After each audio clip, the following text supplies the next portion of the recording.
Sir, அந்த அரிட்டாப்பட்டியில அந்த tungsten சுரங்கத்துக்கு எதிர்ப்பு தெரிவித்து சட்டமன்றத்தில் தீர்மானம் நிறைவேற்றிருக்காங்க. நீங்க கூட வந்து அதை செயல்படுத்த மாட்டாங்க, வித்ட்ரா பண்ணுவாங்கன்னு சொன்னீங்க. இது வரைக்கும் அறிவிப்பா வரல மக்கள் சொல்லியிருக்காங்க. தற்போது மத்திய அமைச்சர் பாக்குறதுக்காக ஒரு குழு அரிட்டாப்பட்டில இருந்து புறப்பட்டு போயிருக்காங்க. என்ன மாதிரி நிலைப்பாடு இருக்கும், அவங்க சந்திப்பு எப்படி? நாளை நம்முடைய துறையினுடைய அமைச்சர் ஐயா கிஷன் ரெட்டி அவர்கள் மைனிங் துறையினுடைய அமைச்சராக இருக்கிறாங்க. அவர்களை அந்த அரிட்டாப்பட்டி சுற்றி இருக்கக்கூடிய பகுதிகள், அந்த ஊரினுடைய தலைவர்கள் அம்பலக்கார ஐயா எல்லாம் இன்னைக்கு நம்முடைய கட்சி தலைவர்கள் புதுடெல்லிக்கு அழைச்சிட்டு போறாங்க. நாளைக்கு அமைச்சர் பார்ப்பாங்க. நாங்கள் தான் எங்கள் நிலைப்பாடை சொல்லிட்டோம். நாளைக்கு மகிழ்ச்சிகரமான அறிவிப்பு அங்கே இருக்கக்கூடிய எல்லா மக்களுக்கும் வரும். அதில் உறுதியாக இருக்கின்றோம். நாளை மத்தியானத்துக்கு மேலே பத்திரிகை நண்பர்கள்ட்ட நாங்கள் பேசுகிறோங்கண்ணா. இது முதல். ஏன்னா காரணம் நல்லா நம்ம புரிஞ்சுக்கணும். மத்திய அரசு இது பிரச்சனை என்று தெரிந்த பிறகு ஒரு நிமிடமும் இதற்கு சொல்யூஷன் கொடுக்கறதுக்கு தான் முயற்சி பண்ணுறாங்க. முதல்ல நிறுத்தி வச்சாங்க. அப்புறம் அரிட்டாப்பட்டி மக்கள் அங்கே இருக்கக்கூடிய எல்லா நம்ம அன்பு சொந்தங்கள் என்ன சொன்னாங்கன்னா, அந்த டெஸ்ட் பெட்டு வந்திருக்கக்கூடிய மிஷினை வெளியே எடுக்கணும், பெர்மனண்ட்டாக விட்டுறணும் அப்படின்னு. அதற்கும் நாங்கள் உறுதி கொடுத்துருக்கின்றோம். அமைச்சர்கிட்ட பேசியிருக்கோம். அமைச்சரும் பாசிட்டிவாக சொன்னாங்க. அதனால தான் நம்ம பொங்கலுக்கு முன்னாடி அங்கே போய் மக்களை பார்த்து அந்த தகவலை தெரிவித்துட்டு வந்தோம்.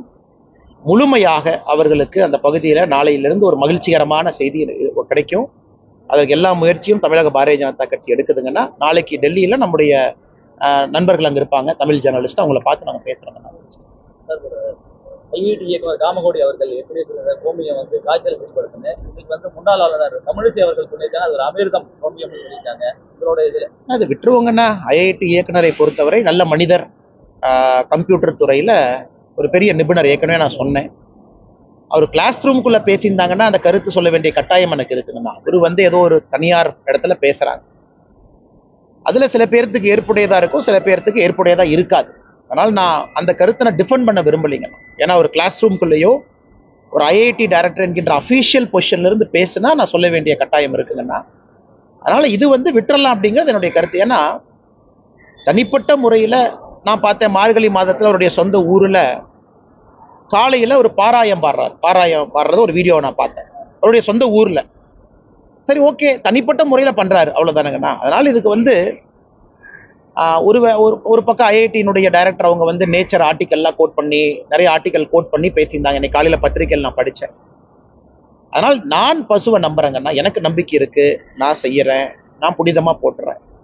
இது எல்லோருக்கும் தனிப்பட்ட வெறுப்பு. நாங்கள் யாருக்கும் ஃபோர்ஸ் பண்ண விரும்பலை, இப்படி பாருங்க அப்படி பாருங்கன்னு. பசுவை கடவுளாக பார்க்கக்கூடிய மனிதன் நான். இது என்னுடைய அதையும் நான் தனிப்பட்ட முறையில் வச்சுக்கிறேன். நான் என் வீட்டில் நான் என்ன பண்ணுறேன் அப்படிங்கிறது தனிப்பட்ட முறையில் வச்சுக்கிறேன்.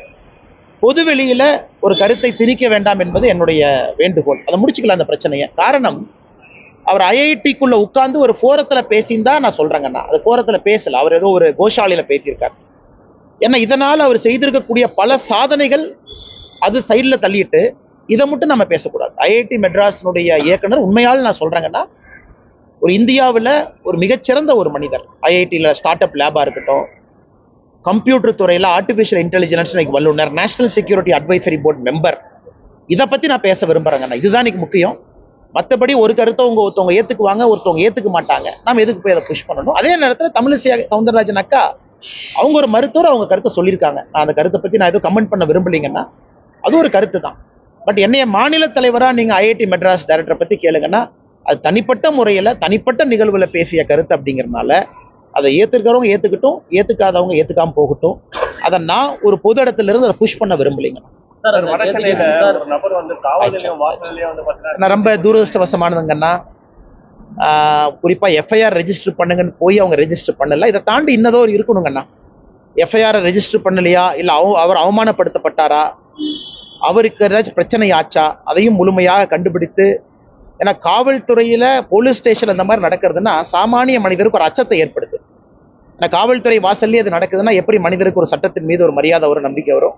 அதனால் முழுமையாக இதை ஆராய்ந்து தகுந்த நடவடிக்கை இலாக்கா ரீதியாக சட்டப்படி எடுக்கணும் அப்படிங்கிறது எங்களுடைய வேண்டுகோள். ஏர்போர்ட் மேட்டர்ல பேசுங்கண்ணா, நான் நாளைக்கு வந்ததுக்கு அப்புறம் பேசுறேன். தேங்க்யூ.